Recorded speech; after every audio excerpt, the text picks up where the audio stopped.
اللہ الرحمن الرحیم۔ مضمون کا عنوان ہے عیادت مریض۔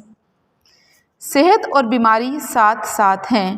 جہاں صحت میسر آتی ہے وہاں بیماری سے بھی سابقہ پڑتا ہے۔ مریض کی عیادت ضرور کیجیے۔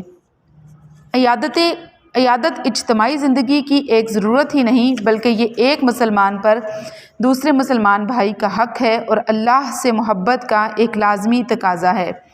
اللہ سے تعلق رکھنے والا اللہ کے بندوں سے بے تعلق نہیں ہو سکتا۔ مریض کی غمخواری، درد مندی اور تعاون سے غفلت برتنا دراصل خدا سے غافل ہونا ہے۔ قیامت کے روز اللہ تعالیٰ فرمائے گا، اے آدم کے بیٹے، میں بیمار پڑا تو نے میری عیادت نہ کی۔ بندہ کہے گا، پروردگار تو ساری کائنات کا رب ہے، بھلا میں تیری عیادت کیسے کرتا؟ اللہ کہے گا، میرا فلاں بندہ بیمار تھا پر تو نے اس کی عیادت نہ کی۔ اگر تو اس کی عیادت کو جاتا تو مجھ کو وہاں پاتا۔ مریض کی عیادت تندرستوں پر واجب ہے۔ جب آپ مریض کی عیادت کو جائیں تو مریض کے ساتھ ہمدردی کا اظہار کیجیے۔ تشفی آمیز کلمات سے اس کے دل کو خوش کیجیے، اس کی طبیعت کا حال پوچھیے اور تسلی کی باتیں کرتے ہوئے یہ بھی کہیے کہ اللہ نے چاہا تو آپ جلد صحت یاب ہو جائیں گے۔ دوا پیو اور التزام کے ساتھ پیو۔ پرہیز کرو، جو غذا حکیم یا ڈاکٹر بتائے وہی ٹھیک ہے۔ مریض کے سرہانے زیادہ دیر تک نہ بیٹھیے اور نہ شور و غل کیجیے۔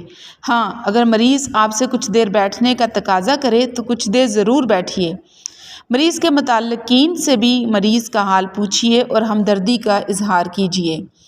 آپ جو خدمت اور تعاون کر سکتے ہوں ضرور کریں۔